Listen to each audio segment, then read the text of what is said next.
पठान के 1,000 करोड़ के सक्सेस के बाद सिद्धार्थ आनंद डायरेक्टोरियल एक नई मूवी आई है जिसका नाम है फाइटर। ये बॉलीवुड की ड्रीम स्टार कास्ट है जिसमें ऋतिक, दीपिका और अनिल कपूर लीड रोल्स में हैं। फाइटर के ट्रेलर में हमको एक तरह से एक अल्ट्रा नेशनलिस्टिक डायलॉग सुनने को मिले थे। तो जैसे टेररिस्ट की वजह से अगर हम बदतमीजी पे उतर आए तो तुम्हारा हर मोहल्ला आईओपी बन जाएगा।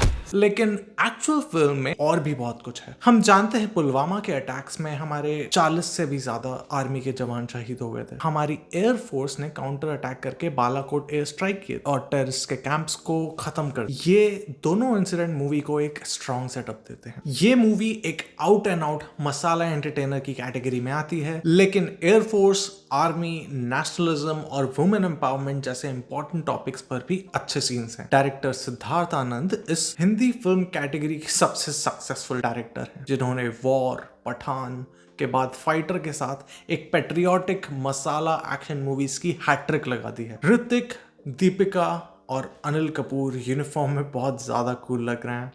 ऋतिक की जॉ लाइन इतनी शार्प है कि शूटिंग के टाइम रोमांटिक सीन में गलती से दीपिका की हाथ की नस कट गई थी,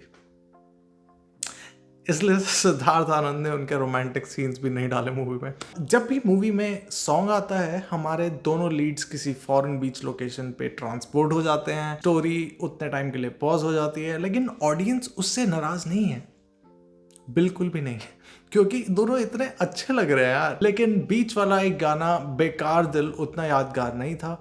हाँ, मैं कहूँगा डिफरेंट ज़रूर था, नॉर्मल गानों के कॉम्पोजिशन स्टाइल से बिल्कुल हटके था, लेकिन हमारे यहाँ ट्राई करने के पॉइंट्स नहीं मिलते। जो एक्शन है मूवी का वो काफ़ी एंगेजिंग है और वो पूरे टाइम ऑडियंस को सस्पेंस में रखता है। ईंट का जवाब पत्थर से देने आए हो? नहीं, धोखे का जवाब इनकमिंग मिसाइल बदले से।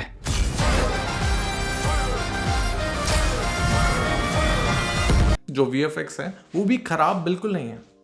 कुछ सीन्स साफ दिखते हैं कि VFX डाला हुआ है, यहाँ ब्लू स्क्रीन है, यहाँ ग्रीन स्क्रीन है, लेकिन क्योंकि बिलीवेबल था उस पर काफ़ी मेहनत हुई है। VFX की वजह से मेरा ध्यान बिल्कुल भी नहीं भटका मूवी के टाइम।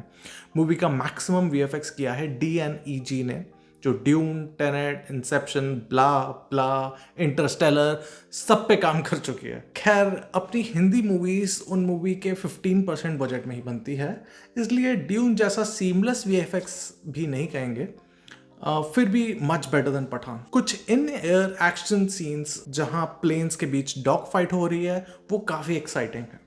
कुछ प्लेन मैन्यूवर्स टॉप गन से भी बेटर हैं। टॉप गन में मोस्टली रियल एक्शंस थे, ज्यादा difficult stunts were made possible by VFX। Movie के डायलॉग्स काफी अच्छे हैं। सीन्स के अकॉर्डिंग थोड़ा टोन में चेंज जरूर आता है। जब टेररिस्ट से बात करते टाइम सब गदर मोड में चले जाते हैं, लेकिन इमोशनल सीन और टीम बॉन्डिंग सीन्स बिल्कुल एप्ट टोन में है। It's very light. Gadar mode के अलावा डायलॉग सभी सीन में मेरे लिए काम किए। खासकर जो छोटे मोटे जोक्स थे वो सेल्फ अवेयर थे। 4 लोग हंसते थे और एक बंदा बोलता था कितना खराब जोक मारा। मूवी के डायलॉग्स हुसैन दलाल और अब्बास दलाल ने लिखे हैं।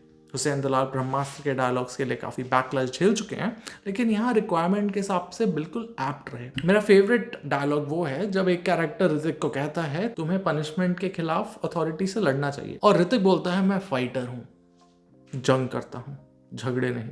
ऐसी बड़ी मूवीज में ज़्यादातर बड़े स्टार्स की एक्टिंग एबिलिटी बड़े डायलॉग्स और बड़े सीन्स की वजह से सामने नहीं आ पाती, लेकिन तीनों मेन लीड्स को इम्पॉर्टेंट सीन्स मिले हैं जिसमें उनका कैरेक्टर बिल्ड हुआ है और उनकी बहुत अच्छी एक्टिंग देखने को मिली। ऋतिक कुछ इमोशनल सीन्स में एकदम वल्नरेबल हो जाते हैं और कॉकपिट में सिर्फ अपनी आंखों के क्लोजअप से इतना कुछ एक्सप्रेस कर देते हैं कि आपको भी दर्द फील होता है और आंखें भर आती हैं कुछ सीन्स में। दीपिका को बड़ा एक्शन सीन नहीं मिला, लेकिन कैरेक्टर आर्क को कंप्लीट करने के लिए इमोशनल सीन जरूर मिला। कोई भी डायलॉग डिलीवरी या रोमांटिक सीन अप्रोच करने का तरीका क्रिंजी नहीं लगा। अनिल कपूर की एक्टिंग, उनका ऋतिक के साथ रिलेशनशिप डायनामिक मूवी का स्ट्रॉन्ग पॉइंट है। दोनों बेस्ट पायलट्स हैं, एक सीनियर ऑफिसर है, एक से के अगेंस्ट हैं due to some reason. A1 acting कहूंगा मैं अनिल सर की। मूवी का विलन कोई शेड ऑफ ग्रे नहीं है, वो बस डार्क है, टॉल है और हैंडसम है। उसके बाल धूम वाले जॉन अब्राहम की तरह हैं, लेकिन फॉर सम रीजन उसकी एक आंख लाल है ताकि हम भूले ना कि टेररिस्ट कौन है। विलन का रोल ऋषभ सानी ने प्ले किया है और कुछ सीन्स में वो टर्मिनेटर लग रहा था बिहेवियर और बॉडी मूव से। मूवी में एक बड़ा बम फट जाता है तो वो जिंदा बाहर आ जाता है, दूसरी बार बम फटता है तो फिर जिंदा बाहर जाता है, तीसरी बार बम फटता है तो कुछ और होता है। मूवी के एंड में विलन का क्या होता है मैं स्पॉइलर नहीं देना चाहता। सिमिलर जोक मेन स्टार्स के रोमांस के बीच में भी था। स्टार्टिंग में वो किस करने लगते हैं, कुछ हो जाता है, रुक जाते हैं, दूसरी बार किस करने लगते हैं, फिर कुछ हो जाता है, रुक जाते हैं, और तीसरी बार में तो कौन ही रोक सकता है आशिकों को। ट्रेलर देख के लगा था कि टॉप गन और गदर का कोई मिक्सचर हो सकता है, लेकिन मैं कहूंगा फाइटर दोनों गदर और टॉप गन से बेटर है as a Hindi masala movie. Top gun को अगर आप डायरेक्ट हिंदी अडेप्ट कर देते तो हमारी ऑडियंस शायद ना सह पाती वो साइलेंट मोमेंट्स और क्लासिक हॉलीवुड मूवी पेसिंग। हमने तड़का लगाया real life events, sexy dance numbers और वॉर अगेंस्ट टेररिज्म का, और यही बातें ज़रूरी भी हैं हमारी इंडियन कॉन्टेक्स्ट में। कुछ खामियां ज़रूर हैं बट डेफिनेटली पैसा वसूल एक्शन एंटरटेनर कहूँगा मैं इसको। ये था मेरा फाइटर का रिव्यू। सब्सक्राइब कर दो यार, थोड़ा सा ताकत बचे तो लाइक भी कर देना, और सुबह सुबह देख रहे हो तो शेयर कर दो अपने फैमिली ग्रुप पे फटाफट से। Thank you very much, thanks for watching.